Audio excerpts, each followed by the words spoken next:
I'm Al Korelin. Thanks very much for joining me. We are creating what I think is going to be one of the most interesting videos on our site up here in Vancouver, British Columbia. We're at the Cambridge House Investment Conference, and I'm chatting with the folks from Gata. I have the whole board of directors here. We've got Bill Murphy, we've got Chris Powell, we've got Adrian Douglas, we've got Catherine Austin Fitz, and of course we have Ed Steer. We're going to start out with the two big kahunas, so to speak, of Gata. I want to just say at the outset, by the way, that I really believe in this organization. I've spoken at their conference in Washington, D.C. about a year and a half or so ago. We interview Bill and Chris very, very frequently on the radio show. I think Gata is an organization that everybody, if you're not already aware of it, you should learn more about it, because these guys are really, in my opinion, doing a very, very valuable service for the resource community. Bill, thanks for joining me, buddy. You too, Chris. Thank you. Great to be here, Al. Overview. Let's talk about Gata, how you got it started, when you got it started, and why you believe what you believe. I turn it over to the smart one of the two of us. Chris, you're the smart one of the three of us. When'd you start it, and why'd you start it? We were incorporated, Al, in January '99, really as a result of Bill's commentaries at La Metropole Cafe, which was reporting a lot of circumstantial evidence of collusion to suppress the gold price. I stumbled into his internet site, was fascinated by his reporting, but got very tired of his complaining about manipulation in the futures market for the metals. And finally one day I wrote him an email saying, hey, if what you say is true, this is against the Sherman Act and the Clayton Act and 50 state antitrust acts, and instead of you complaining about it every day, let's do something about it. Somebody right. should form a committee and hire a law firm on a contingency basis and sue the bastards. And if somebody wanted to start such a committee, I would pledge $500. And Murphy thought that was a good idea, so we did it. It was basically, I told Murphy, let's you and them fight. Let's you and them fight. Then you took the $500 and went out to dinner and had some really good wine, right? Let's talk about the evolution, Bill. You know, in terms of success, I think you've got a great track record for some success. You've got some very, very serious people in our industry who firmly believe in you. James Turk, Jay Taylor, you know, and the list goes on and on. You know, Eric Sprott, and a bunch of people. Well, I think, you know, for 10 years we've been putting evidence together about this gold price manipulation scheme, and it all fits. And I think our credibility has grown and grown and grown, and so much so we're so confident that we're suing the Federal Reserve right now to find out what they're doing with America's gold. Yeah. What are they doing with American gold? I mean, I saw the lawsuit. Chris and I talked about it on the air probably, what was it, a couple of weeks ago or so.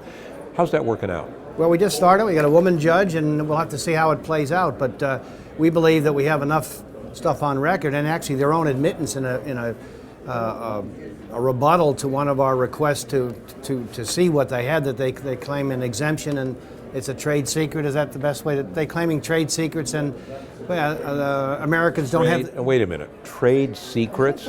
What's that all about, trade secrets? We have an admission from the Fed that it has gold swap agreements with foreign banks, and that these agreements must remain secret, in part because of the trade secrets exemption in the Federal Freedom of Information Act.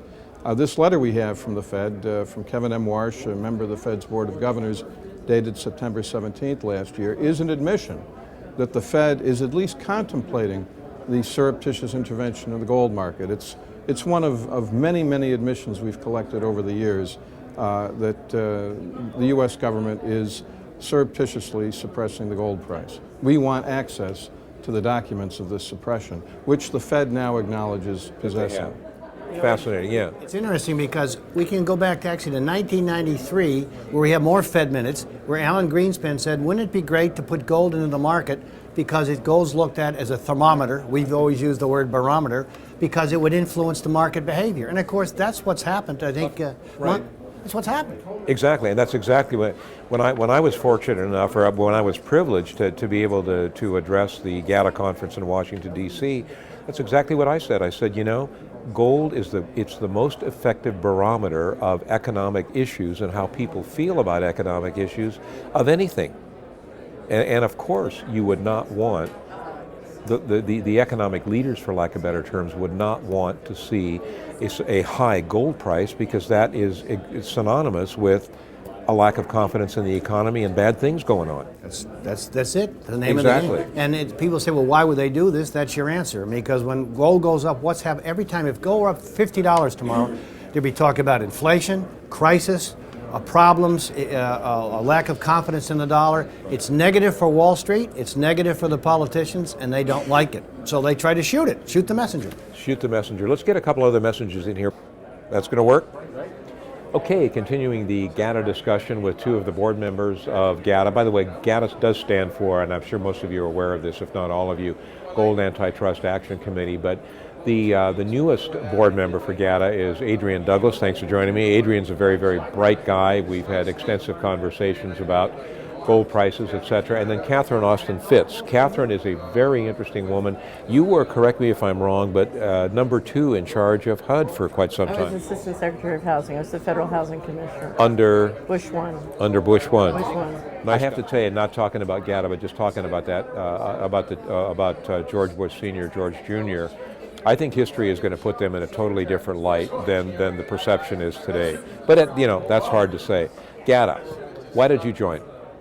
Well, it's interesting. I told this to Bill Murphy, our chairman. He's always teasing me about the fact that I turned down being a governor of the Federal Reserve. And he was teasing me about it one day, and then he said that they wanted to expand the board. And I said to him, Bill, I have never lobbied anyone to be on a board, but I'm going to lobby you now. I want to be on your board. Why? Because I think Gata has done more to bring transparency to the problems in the financial market and the corruption. My interest, having been Assistant Secretary of Housing, was the mortgage bubble, and I discovered pretty early on, thanks to Bill and the work that Gata's doing, that the mortgage bubble could never have happened without the suppression of the gold price. Why do you say that? They were two integral parts of the strong dollar policy.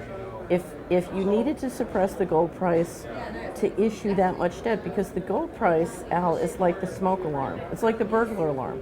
And so I agree with that 100%. Millions of Americans would have known something was really, really wrong, and you could never have gotten away with pumping that much fraudulent debt all over the world. Investors would never have tolerated it. So it was a very integral part. Those two things were two sides of the same coin, and that's really how I met Bill, trying to warn people about the mortgage bubble. And it was Gata that taught me that the suppression of the gold price was so important. And then when I saw the work they were doing, I said, this is absolutely critical, because it's the very heart of the battle between people who love markets and people who want to control centrally. That's fascinating. Adrian, what do you think about that? Do you believe that the real estate bubble also could not, the real estate bubble we're talking about, wouldn't have occurred without the suppression of the gold price? I think what Catherine is saying, to my mind, makes a lot of sense. What do you think? Absolutely. I mean, it was one of the central tenets of our charges on the gold suppression scheme is that, as described in the paper by Lawrence Summers, the Gibson Paradox and the Gold Standard, that there's a link between gold prices and interest rates. And that was one of our key documents that showed that suppression of the gold price is a way to keep interest rates artificially low and part of the strong dollar policy. So they're all tied together. So absolutely, if money hadn't been so cheap, all these bubbles would not have existed.